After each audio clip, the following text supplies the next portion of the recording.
Hello student, આજે આપણે જોઈશું કુલમનો નિયમ. એના પહેલા જો તમે આ ચેનલ પર નવા હોય તો આ ચેનલને સબસ્ક્રાઇબ કરજો અને નોટિફિકેશન બેલ આઇકોન છે એને પ્રેસ કરી નાખજો, કારણ કે બધી નોટિફિકેશન, બધી અપડેટ તમારા સુધી પહોંચી શકે.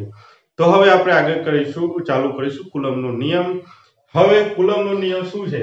તો કુલમનો નિયમ છે બે વિદ્યુત ભારો વચ્ચે લાગતું બળ. તો બે વિદ્યુત ભારો વચ્ચે લાગતું બળ શોધવા માટે જે આ કુલમનો નિયમ વપરાય છે. પહેલા એની આપણે વ્યાખ્યા લખી નાખીશું.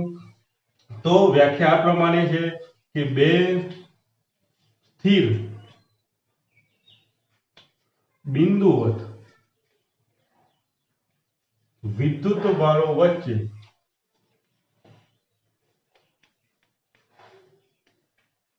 લાગતું વિદ્યુત બળ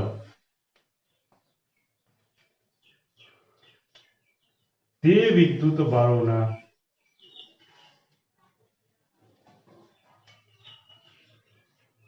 મૂલ્યોના ગુણાકારના સમપ્રમાણમાં હોય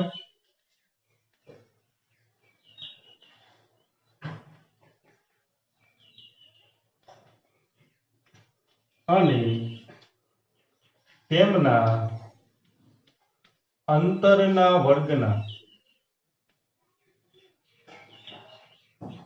વ્યસ્ત પ્રમાણમાં હોય છે.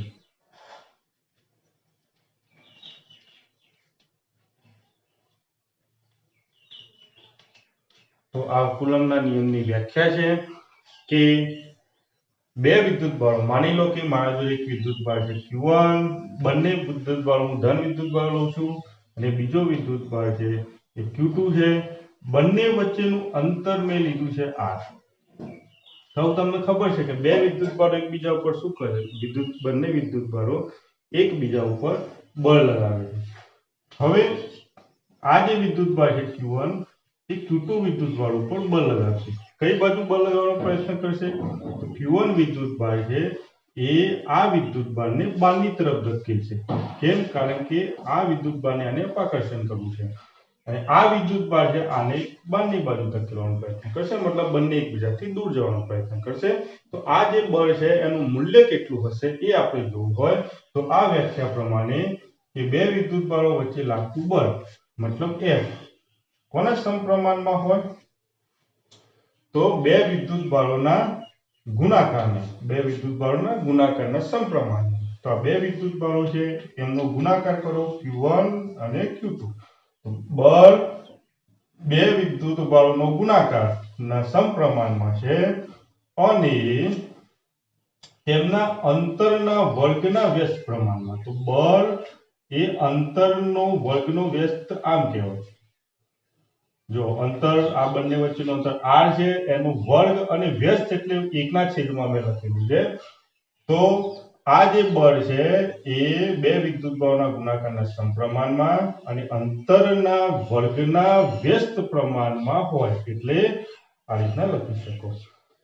તો આ બંનેને હવે હું ભેગા કરીશ તો કઈ રીતના લખી શકાય?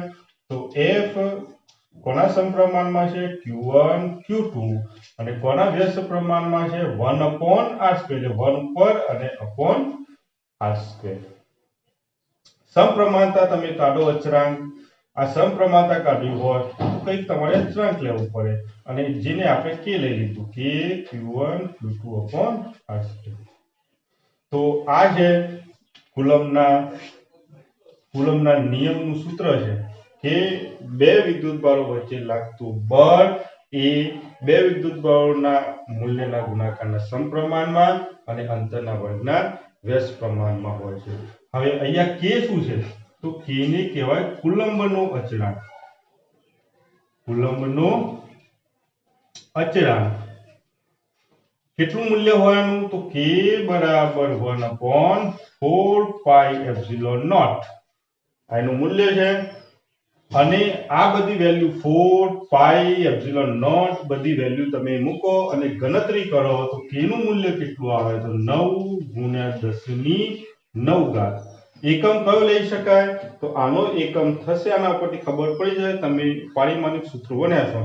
તો તો કે નો એકમ કેટલો થાય તો newton metre square upon coulomb square. અહીંયા તમે દેખાય છે કે 4 પાઈ તો કોન્સ્ટન્ટ છે, એપ્સિલોન નોટ પણ કોન્સ્ટન્ટ છે, પણ આ એપ્સિલોન નોટ નો મતલબ શું થાય? એપ્સિલોન નોટ નો મતલબ થાય કે આ બળ જે લાગે છે એ શૂન્ય અવકાશમાં લાગે છે। જ્યાં બી એપ્સિલોન નોટ આવે એનો મતલબ કે બળ શેમાં લાગે છે? શૂન્ય અવકાશમાં અથવા હવામાં। તો બંને માટે આપણે લઈ શકીએ તો એ એપ્સિલોન નોટ લખાય। એની વેલ્યુ કેટલી હોય છે? તો એની વેલ્યુ હોય છે 8.85 ગુણ્યા 10⁻12 અને એકમ આનાથી ઊંધો coulomb square newton metre square. તો આ હતી એની વેલ્યુ હતી। હવે આ હું વેલ્યુ મૂકી દઈશ તો જો k બરાબર શું છે તો k બરાબર f मतलब 1/4 pi epsilon not q1 q2 upon r2 આને આપણે સમીકરણ નંબર 1 લઈ લેશું। તો આ બળ શેના માટે છે? તો આ બળ શૂન્યાવકાશમાં છે કે હવા માટે છે? પણ ધારો કે આ બે વિદ્યુત બળોને મેં શૂન્યાવકાશમાં નથી રાખ્યા કે હવામાં નથી રાખ્યા, પણ કોઈ માધ્યમમાં મૂકી દીધા। કેવી રીતના માધ્યમમાં મૂકી શકાય? કે ધારો કે આ કંઈક દ્રવ્ય છે, ગ્લિસરીન છે, અને એની અંદર બે વિદ્યુત બળોને હું મૂકી દઉં એટલા જ અંતરે, તો બંને વચ્ચે લાગતું બળ હવે આટલું રહેતું નથી। કેમ? કારણ કે માધ્યમ બદલાઈ ગયું। પહેલા માધ્યમ શું હતું? હવા। હવે માધ્યમ શું છે? હવા। આ જે દ્રવ્ય છે ધારો કે ગ્લિસરીન, તો આ હવે માધ્યમ આ થઈ ગયું। તો માધ્યમમાં બળ આટલું લાગતું નથી પણ બદલાઈ જાય છે। તો જો હું માધ્યમ માટે લખીશ, કોઈ પણ માધ્યમમાં બે વિદ્યુત બળ મૂકો તો એમના વચ્ચે લાગતું બળ, આ માધ્યમની વાત કરીએ છીએ આપણે, F m કે મીડિયમ માટે લખ્યું, માધ્યમ માટે લખ્યું 1/4 પાઈ એપ્સિલોન નોટ ની જગ્યાએ અહીંયા એપ્સિલોન લખવાનું q1 q2 upon r2। હવે અહીંયા એપ્સિલોન શું છે? તો એપ્સિલોન છે, હા, એપ્સિલોન શેના માટે છે? તો આ એપ્સિલોન કોઈ માધ્યમ માટે છે।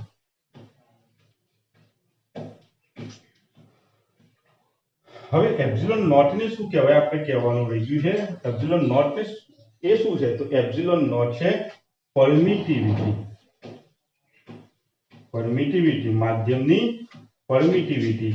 આ જે છે એપ્સિલોન નોટ એ શૂન્ય અવકાશની પરમિટિવિટી છે અને એપ્સિલોન છે એ માધ્યમની પરમિટિવિટી છે।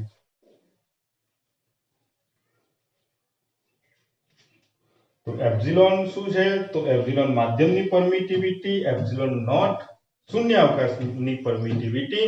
આ પરમિટિવિટી શું કામ આવે? તો એ નક્કી કરે છે કે બે વિદ્યુત બાળો વચ્ચે લાગતું બળ શૂન્યાવકાશ અથવા માધ્યમ ઉપર આધાર રાખે છે। તો માધ્યમ ઉપર આધાર રાખે છે તો એના પ્રમાણે આ અચળાંક બદલાય। તો કોઈ પણ બે વિદ્યુત બળોને કયા માધ્યમમાં મૂકેલા છે એ માધ્યમ ઉપરથી બળ નક્કી થાય છે। બે વિદ્યુત બળો વચ્ચે લાગતું બળ નક્કી થાય છે, એટલે આપણે એના એ માધ્યમની આપણે શું લેવું પડે છે? પરમિટિવિટી લેવી પડે છે। તો આ સમીકરણ નંબર 2 છે। સમીકરણ નંબર 1 અને સમીકરણ નંબર 2 નો ગુણોત્તર લેતા, તો સમીકરણ 1 અને 2 નો ગુણોત્તર લેતા શું થશે? બંનેનો ગુણોત્તર લેતા તો F/Fm બરાબર, જો આ વેલ્યુ હું ઉપર મૂકીશ તો 1/4 પાઈ epsilon not q1 q2 upon r2 અને આ ભાગાકારમાં છે, ભાગાકારમાં હોય તો એને ઊંધું લખવું પડે। ઊંધું એટલે કે 4 પાઈ એપ્સિલોન ઉપર આવી જશે, r2 પણ ઉપર આવી જશે ભાગ્યા q1 q2। હવે q1 q2 કેન્સલ થઈ જશે, r2 કેન્સલ, 4 પાઈ કેન્સલ થઈ ગયું, તો આપણને કેટલું મળ્યું? આપણને મળ્યું F/Fm બરાબર એપ્સિલોન બાય એપ્સિલોન નોટ બરાબર શું થાય? તો એપ્સિલોન r થાય। આને કહેવાય સાપેક્ષ પરમિટિવિટી બરાબર k થાય। હવે k મતલબ આ વાળો k નહીં, આ k અલગ છે। આ k કયો છે? તો આ છે ડાઇલેક્ટ્રિક અચળાંક છે। કયો છે? માધ્યમનો ડાઇલેક્ટ્રિક માધ્યમનો ડાઇલેક્ટ્રિક અચળાંક।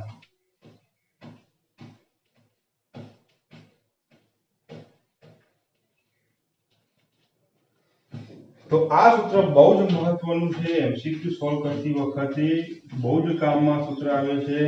F/Fm = ε/ε0 = εr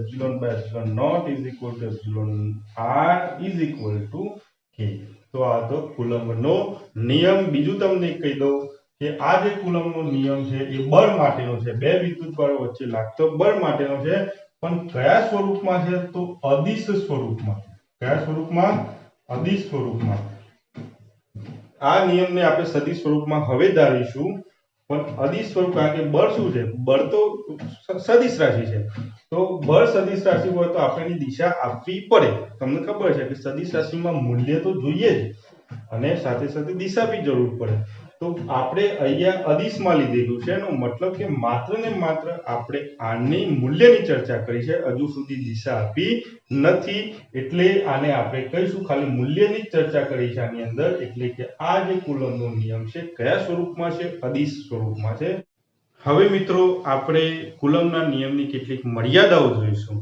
મર્યાદાઓમાં એક મર્યાદા છે કે આ જે નિયમ છે એ માત્ર સ્થિર વિદ્યુત ભારો માટે જ લાગુ પડી શકે। આનો મતલબ શું થયું કે ધારો કે મેં એક વિદ્યુતભાર લીધું Q1, બીજો વિદ્યુતભાર Q2, બંને વચ્ચેનું અંતર આપણે R લીધું હતું, આગળ પણ જોયું।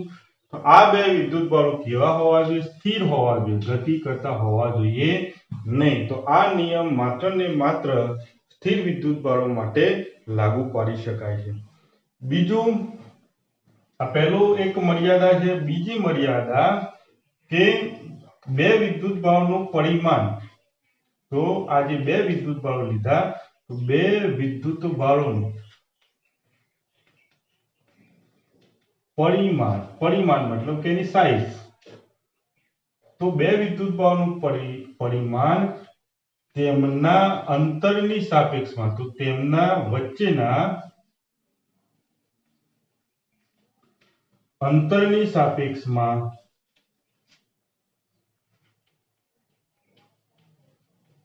ખૂબ જ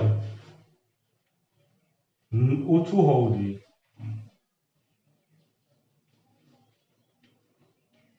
મતલબ કે અવગણી શકાય એવું હોવું જોઈએ।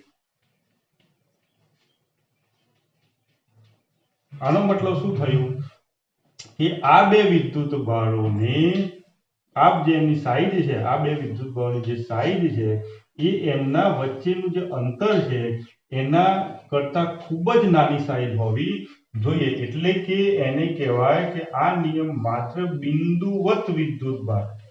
કારણ કે બિંદુવત વિદ્યુતભારનો મતલબ શું થાય? તો આ નિયમ માત્ર બિંદુવત વિદ્યુતભાર માટે લઈ શકાય। એનો મતલબ કે આ એક વિદ્યુતભાર, આ બીજો વિદ્યુતભાર, એમનું પરિમાણનું જે છે એની સાપેક્ષમાં અંતર ખૂબ જ મોટું છે। તો આવું હોય તો આને બિંદુવત વિદ્યુતભાર કહેવાય, અને આ નિયમ માત્ર ને માત્ર બિંદુવત વિદ્યુતભારો વચ્ચે લાગુ પાડી શકાય। ત્રીજી એક મર્યાદા છે કે આ બળ લગાવવા માટે, મતલબ કે કુલમ્બ બળ લગાવવા માટે, કુલમ્બ વિદ્યુત બળને ઘણી વખત આપણે કુલમ્બ બળ પણ કહીએ છીએ।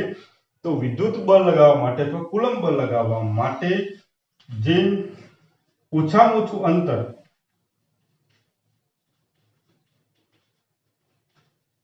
અંતર કેટલું હોય? તો કુલમ્બ બળ માટે ઓછામાં ઓછું અંતર હોય 10⁻15 મીટર। મતલબ કે ન્યુક્લિયસ જે છે એની જે સાઈઝ છે એટલું અંતર ઓછામાં ઓછું હોવું જોઈએ। ઓછામાં ઓછું આટલું અંતર હોય બે વિદ્યુતભારો વચ્ચે તો બળ લાગે। અને વધારે ને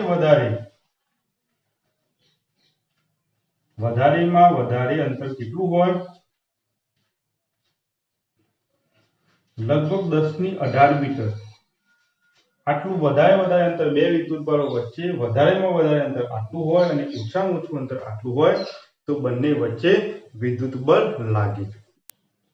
વિદ્યુતભારને શેમાં આપણે માપીએ છીએ? તો વિદ્યુતભારને આપણે કુલમ્બમાં માપીએ છીએ। તો હવે એની વિદ્યુતભાર, એક કુલમ્બ વિદ્યુતભાર કેટલો કહેવાય એ આપણે જોઈશું। તો હવે એક કુલમ્બ વિદ્યુતભારનું મૂલ્ય કેટલું હોય? તો એક કુલમ્બ વિદ્યુતભાર કોને કહેવાય? તો 1 કુલમ વિદ્યુતભાર માટે આપણે જોઈએ કે F કુલમનો નિયમ F બરાબર kq1 q2/r². ધારો કે બે વિદ્યુતભાર છે q1 છે, બીજો કયો વિદ્યુતભાર છે q2 છે. આ બંને વચ્ચે બળ કેટલું? હા, બંને વચ્ચેનું અંતર કેટલું? બંને વચ્ચેનું અંતર r. તો આ બંને વચ્ચેનું અંતર r છે, તો બળ કેટલું લાગે છે બંને વચ્ચે? F જેટલું બળ લાગે છે. હવે મારે જોઈએ છે કે 1 કુલમ વિદ્યુતભાર કોને કહેવાય? તો ધારો કે Q1 मतलब કે આ વિદ્યુતભારનું મૂલ્ય પણ 1 કુલમ, આ વિદ્યુતભારનું મૂલ્ય પણ 1 કુલમ. બંને વચ્ચેનું અંતર પણ હું 1 મીટર લઉં છું. તો F કેટલો થઈ જાય? તો જો આમાં કિંમતો મૂકીશ તો F બરાબર આની કિંમત કેટલી છે? તો આની 9 ગુણ્યા 10 ની 9 ઘાત. Q1 કેટલો છે? તો Q1 બરાબર 1, Q2 કેટલો છે? 1 અને R કેટલો છે? 1 એનો વર્ગ. તો મને વેલ્યુ મળી 9 ગુણ્યા 10 ની 9 ઘાત. F બરાબર કેટલો મળે મને? 9 ગુણ્યા 10 ની 9 ઘાત ન્યૂટન. હવે હું વ્યાખ્યા લખું છું યાર કે બે વિદ્યુતભારોનું મૂલ્ય 1 કુલમ જેટલું છે, તો બંને વચ્ચે લાગતું બળ આટલું. તો ધ્યાન આપો કઈ રીતના લખાય? તો 1 કુલમ જેટલા 1 કુલમ જેટલા વિદ્યુતભારોનું અંતર 1 મીટર જેટલું રાખતા તેમના પર લાગતું વિદ્યુત બળ કેટલું થાય? વિદ્યુત બળ એના ઉપર લાગતું 9 ગુણ્યા 10 ની 9 ન્યૂટન જેટલું થાય વિદ્યુત બળ. બે વિદ્યુતભારો 1 કુલમ ના રાખ્યા, બંને વચ્ચેનું અંતર 1 મીટર રાખ્યું અને બળ કેટલું લાગે છે બંને વચ્ચે? 9 ગુણ્યા 10 ની 9 ઘાત જેટલું બળ લાગે.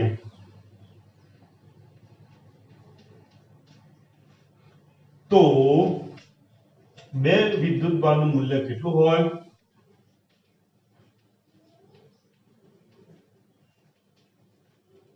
1 કુલમ જેટલું હોય. તો આ હતી 1 કુલમ વિદ્યુતભાર કોને કહેવાય? અથવા શોર્ટમાં તમારે લખો તો લખી શકાય કે બે સમાન મૂલ્યના વિદ્યુતભારો છે અને બંને વચ્ચેનું અંતર r છે, તો બંને વચ્ચે આટલું બળ લાગતું હોય તો કહેવાય કે આ બે વિદ્યુતભારોનું મૂલ્ય કેટલું હશે? 1 કુલમ જેટલું. તો આટલું બળ લાગવા માટે જેટલી મૂલ્યની જરૂર પડે Q1 અને Q2 ના, જે અંતર કેટલું છે બંને વચ્ચેનું? 1 મીટર. તો એ મૂલ્યને આપણે શું કહીએ છીએ કે 1 કુલમ વિદ્યુતભાર હશે. તો આટલું બળ લાગવા માટે બંને વચ્ચેનું અંતર કેટલું છે? 1 મીટર. તો કેટલું મૂલ્ય જોઈએ? 1 કુલમ જેટલું મૂલ્ય જોઈએ.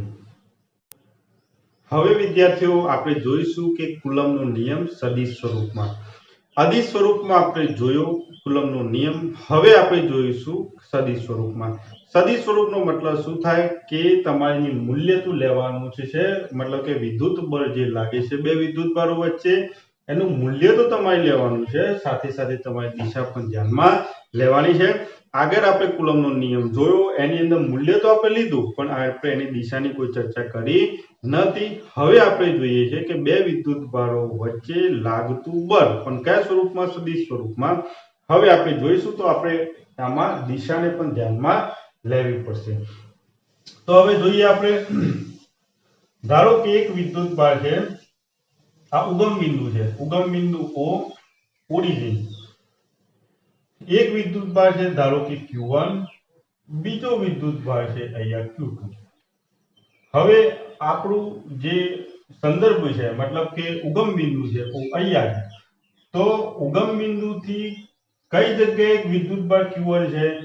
તો ઉગમ બિંદુથી આટલા અંતર ઉપર, મતલબ અહીંયાથી લઈને આટલા અંતર ઉપર, એટલે એને લખાય R1 અંતર.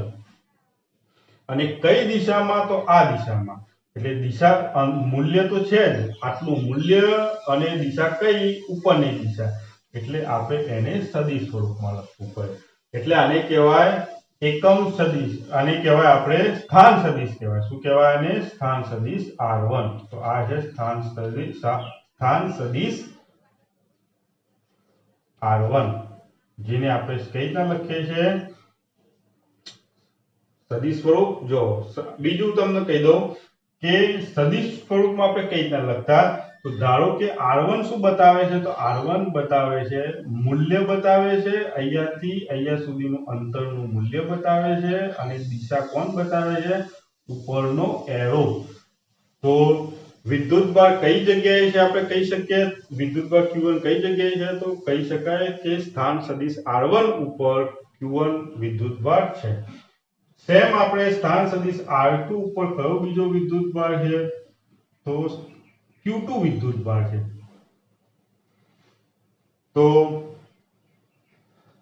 હવે r1 સ્થાન સદિશ r1 ઉપર Q1 વિદ્યુતભાર, સ્થાન સદિશ r2 ઉપર Q2 વિદ્યુતભાર. આ બે વિદ્યુતભારો આપણને ખબર છે. બંને વિદ્યુતભારો શું કરે? તો બંને વિદ્યુતભારો એકબીજા ઉપર બળ લગાવે. હવે આ વિદ્યુતભાર છે Q2. હા, બંને કેવા વિદ્યુતભારો લીધા છે? મેં બંને ધન વીજભાર લીધેલા છે. અહીંયા બંને કેવા વીજભાર લીધેલા છે? ધન વીજભાર. તો Q2 છે એ આને દૂર ધકેલવાનો પ્રયત્ન કરશે. કેમ? કારણ કે બંને ધન છે. સમાન વિદ્યુતભારો વચ્ચે શું થાય છે? તો સમાન વિદ્યુતભારો વચ્ચે અપાકર્ષણ થાય છે. તો આને અપાકર્ષવો હોય તો આ વિદ્યુતભારને આ ઉપર બળ કઈ દિશામાં લગાવવું પડે? આ દિશામાં લગાવવું. હવે વિદ્યુતભાર 1 ના લીધે વિદ્યુતભાર 2 પર લાગતું બળ કઈ બાજુ હોય? તો જો આ Q1 વિદ્યુતભાર Q2 પર બળ કઈ ના લાગે બળ? કારણ કે આ વિદ્યુતભાર આને દૂર ધકેલવાનો પ્રયત્ન કરે. કેમ? કારણ કે બંને ધન વીજભાર છે. તો આના લીધે આના ઉપર લાગતું બળની દિશા કઈ બાજુ હોય? આ બાજુ. તો આ છે 1 ના લીધે 2 પર. તો આમ 1 ના લીધે વિદ્યુતભાર 2 પર, એટલે 1 ના લીધે 2 પર લાગતું બળ. તો 1 ના લીધે 2 પર લાગતું બળ, અને એ સદિશ સ્વરૂપમાં. હવે વિદ્યુતભાર Q1 થી લઈને વિદ્યુતભાર Q2 સુધીનું અંતર કેટલું છે? તો વિદ્યુતભાર 1 થી લઈને વિદ્યુતભાર 2 સુધી. તો 1 થી લઈને 2 સુધી, 1 થી લઈને 2 સુધીનું અંતર R21. હવે આ 1 થી લઈને 2 સુધી, તો 2 થી લઈને 1 સુધી કેટલું હોય? તો 1 થી 2 સુધીનું અંતર. તો 1 થી 2 સુધીનું અંતર આ રહ્યું. તો 2 થી 1 સુધીનું અંતર કેટલું હોય? તો વિદ્યુતભાર 2 થી મતલબ 2 થી 1 સુધીનું અંતર. તો અહીંયાથી અંતર અહીંયા સુધીનું અંતર આ રહ્યું, અને અહીંયાથી અહીંયા સુધીનું અંતર આ રહ્યું. બંને અંતર સમાન હોય એટલે તમે લખી શકો R21 બરાબર R12. ધ્યાન આપો, સદિશ સ્વરૂપમાં મેં નથી લખ્યું. કેમ સદિશ સ્વરૂપમાં નથી લખ્યું? કારણ કે અહીંયાથી અહીંયા અને અહીંયાથી અહીંયા મૂલ્યો સમાન છે, પણ દિશા બદલાઈ જાય છે. જો એ આ વિદ્યુતભારની જે દિશા છે આમ છે, ને આની આમ છે. બળ લગાવવા અંતરની. તો અહીંયાથી અંતર માપવું હોય તો આમ માપવું પડે, ને અહીંયાથી અંતર માપવું હોય તો આમ માપવું પડે. એટલે દિશા બદલાઈ જાય છે, પણ મૂલ્ય સમાન છે. તો જો મૂલ્ય મતલબ કે R21 બરાબર R12 મૂલ્ય થઈ, અને આમ કરું તો આ દિશા સાથે મૂલ્ય થઈ ગયું. એ સરખું હોતું નથી. તો અહીંયા હું એક વસ્તુ ધ્યાન આપી દઉં કે R21 બરાબર R12 લખી શકાય, પરંતુ આ સદિશ R21 is not equal to R12. હવે ધ્યાન આપો કે વિદ્યુતભાર કોના લીધે? 1 ના લીધે 2 પર લાગતું બળ. તો વિદ્યુતભાર 1 ના લીધે મતલબ Q1 ના લીધે વિદ્યુતભાર Q2 પર લાગતું બળ કેટલું હોય? તો પહેલા તો હું બળનું સૂત્ર લખી દઉં. વિદ્યુત બળનું સૂત્ર F બરાબર K Q1 Q2 upon R². હવે 1 ના લીધે 2 પર, તો 1 ના લીધે 2 પર ક્યાં ગયું? 1 ના લીધે 2 પર આવ્યું. તો 1 ના લીધે વિદ્યુતભાર 1 ના લીધે 2 પર લાગતું બળ, મતલબ કે આ વિદ્યુતભાર 1 ના લીધે વિદ્યુતભાર 2 પર લાગતું બળ, અને આ રીતના આપણે લખ્યું. બરાબર સૂત્ર શું છે? તો વિદ્યુત બળનું સૂત્ર આ તો કે બે વિદ્યુત બળો Q1 Q2 अपॉन બંને વચ્ચેનું અંતર કેટલું છે તો બંને વચ્ચે અહીંયાથી અહીંયા સુધીનું અંતર આપણે કેટલું લખ્યું છે R21 ટૂંકમાં તમારે આ હોય એ જ તમે અહીંયા લખી શકો R21 નો વર્ગ છે તો અહીંયા તમારે શું લખવાનું વર્ગ આ શું થયું માત્ર મૂલ્ય થયું આ જે વેલ્યુ બતાવે છે એ બળનું મૂલ્ય બતાવે છે પણ આપણે બળને શેમાં લખેલું છે બળને તો આપણે સદિશ સ્વરૂપમાં લખેલું છે બળને સદિશ સ્વરૂપમાં લખેલું હોય તો પાછળ આ તો મૂલ્ય બતાવે છે પણ દિશા પણ પાછળ લેવી પડે દિશા શેનાથી બતાવીએ છીએ આપણે બરાબર ધ્યાનથી તમે સાંભળી લેજો દિશા બતાવવા માટે આપણે એકમ સદિશનો ઉપયોગ કરીએ છીએ એકમ સદિશ 21 આ જે છે 21 તો અહીંયા પણ 21 અહીંયા પણ 21 તમે લખી શકો યાદ રાખવા માટે આને શું કહેવાય તો આને કહેવાય એકમ સદિશ આ શું છે એકમ સદિશ છે જેનું મૂલ્ય કેટલું થાય તો R21 એકમ સદિશ R21 બરાબર જોજો સદિશ R21 આ સદિશ R21 ભાગ્યા એનું મૂલ્ય માત્ર R21 થી બતાવો બીજા શબ્દોમાં તમારે લખવું હોય તો પણ લખી શકો ધ્યાન આપો આના બરાબર શું થાય તો આના બરાબર ઉપર છે ને તો ઉપર લખું R2 R1 અને આના બરાબર શું થાય R2 R1 નું મૂલ્ય છે એટલે માનાંકમાં લખવું પડે તો એકમ સદિશ R21 બરાબર આ બી લખી શકો અને એના બરાબર તમે આ નીચે વાળું પણ લખી શકો તો હવે હું આ જે મૂલ્ય છે અહીંયા મૂકવાનો પ્રયત્ન કરું છું તો ધ્યાન આપજો બરાબર અહીંયા તો F21 બરાબર K Q1 Q2 upon R21 નો વર્ગ ઇન્ટુ આપણે આનું મૂલ્ય મૂકવાનું છે એનું મૂલ્ય ક્યાં છે R જો તો એનું મૂલ્ય હું મૂકીશ R21 સદિશ R21 divided by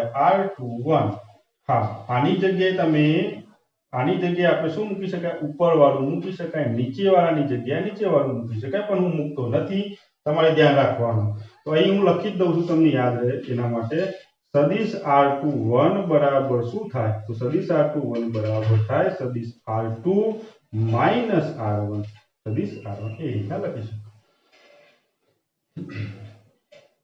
તો અહીંયા તમને શું મળ્યું તો K Q1 Q2 upon આ બે સરખા છે જો આની ઘાત 2 આની ઘાત 1 તો R21 નો ઘન અને અહીંયા R સદિશ R21 આ મળ્યું F21 એનો મતલબ શું થાય તો આનો મતલબ થશે કે વિદ્યુત ભાર 1 વડે મતલબ વિદ્યુત ભાર 1 વડે વિદ્યુત ભાર 2 પર લાગતું બળ અહીં આપણે જોયું કે વિદ્યુત ભાર Q1 ના લીધે વિદ્યુત ભાર Q2 પર લાગતું બળ આટલું હતું હવે આપણે ઊંધું જોઈશું કે 2 ના લીધે 1 ઉપર કેટલું લાગે તો હું અહીંયા લખતો નથી શબ્દોમાં તમે લખી નાખજો Q2 ના લીધે કોના ઉપર Q1 પર તો Q2 ના લીધે Q1 પર તો F2 ના લીધે Q2 ના લીધે 1 પર બરાબર શું લખી શકો અહીંયા બે વિદ્યુત ભારો કયા છે અહીંયા એક આ અને બીજો આ વિદ્યુત ભાર મતલબ K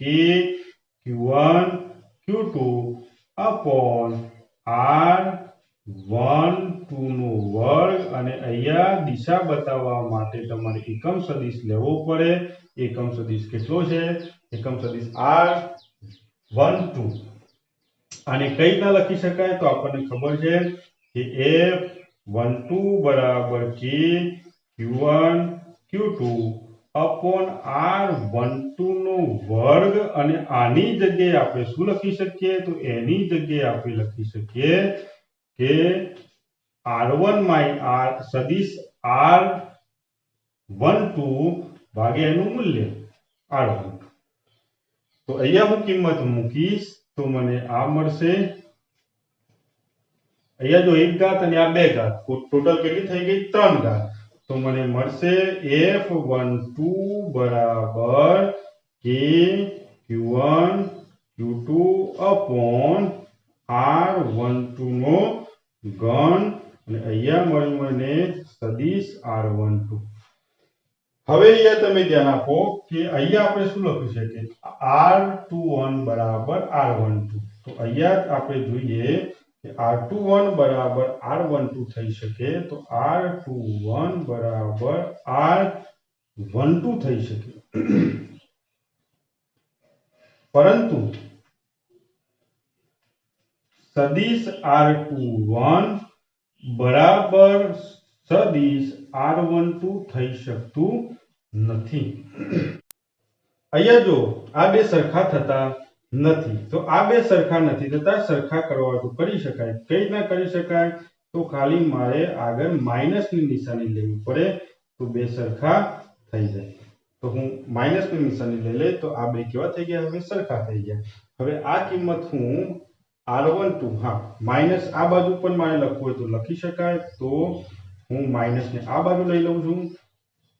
તો તમે જુઓ R12 ની જગ્યાએ હું શું લખી શકું -R21 અને આની જગ્યાએ તો હું આ લખી શકું છું અને R12 ની જગ્યાએ તો R21 હું લખી શકું છું. તો હું આ સૂત્રમાં હવે આ બધું વેલ્યુ મૂકી દઉં છું તો મને કેટલું મળે છે તો F12 બરાબર Q1 Q2 upon હવે શું આવ્યું R12 તો જો R12 બરાબર R21 લખી શકો તો R21 નો ઘન અને આની જગ્યાએ હું શું લખી શકું તો અહીંયા મેં લખ્યું છે જો એની જગ્યાએ હું લખી શકું માઈનસ R21 સદિશ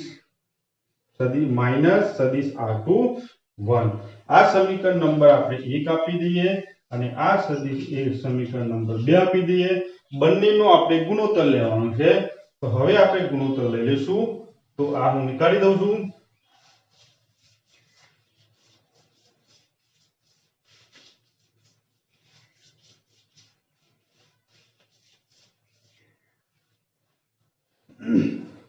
હવે સમીકરણ નંબર 1 આ રહ્યું અને સમીકરણ નંબર 2 નો ગુણોત્તર લેતા તો સમીકરણ 1 અને 2 નો ગુણોત્તર લેતા કેટલું થશે બંનેનો ગુણોત્તર તો F21 સદિશ F21 ભાગાકારની અંદર સદિશ F12 આવશે બરાબર આની કિંમત મૂકીશ તો આની કિંમત કેટલી છે કે Q1 Q2 upon R21 નો ઘન અને અહીંયા R21 હવે R21 ની કિંમત તો મેં મૂકી દીધી. હવે ભાગાકારની અંદર કોણ છે તો મતલબ કે F12 ની બાકી છે તો આ છેદમાં છે એટલે મારી કિંમતો ઊંધી લખવી પડશે.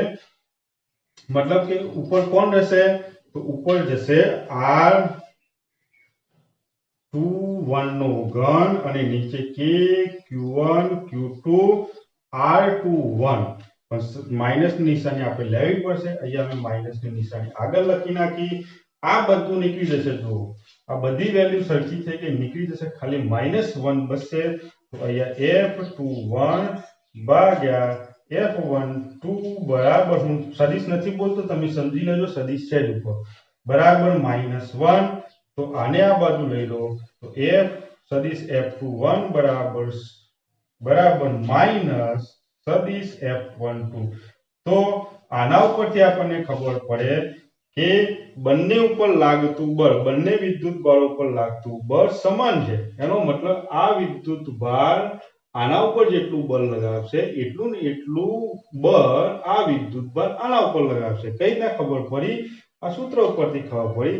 પણ એક નિશાની છે કે બંને વચ્ચે લાગતું બળ વિરુદ્ધ દિશામાં છે એટલે માઈનસ છે. જો આ વિદ્યુત ભારના ઉપર આમ બળ લગાવતો હોય તો એટલું ને એટલું બળ આ વિદ્યુત ભારના ઉપર આમ લગાવે પણ દિશા કેવી થઈ ગઈ બદલાઈ ગઈ એટલે વિરુદ્ધ દિશા છે એટલે અહીંયા માઈનસ આવ્યું. તો આ તો કોને અનુસરે છે તો આ જે કુલમ્બનો નિયમ છે સદિશ સ્વરૂપમાં જે કુલમ્બનો નિયમ છે એ ન્યૂટનનો જે ત્રીજો નિયમ છે એને અનુસરે છે. તો કુલમ્બનો નિયમ સદિશ સ્વરૂપમાં જે છે એ ન્યૂટનના નિયમને અનુસરે છે.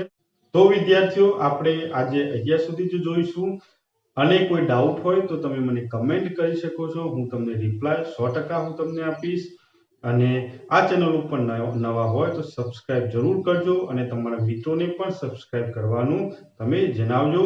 આની અંદર ફિઝિક્સના બધા જ લેક્ચર આવવાના છે, ગુજરાતી મીડિયમ, ઇંગ્લિશ મીડિયમ, બીજું એક્ઝામ્પલ પણ હું સોલ્વ કરીને અને આ ચેનલ ઉપર મૂકવાનો છું, તો તમને ખૂબ જ ફાયદામાં તમને ખૂબ જ મદદ થશે સ્ટડીની અંદર। લાસ્ટમાં thank you for watching such video.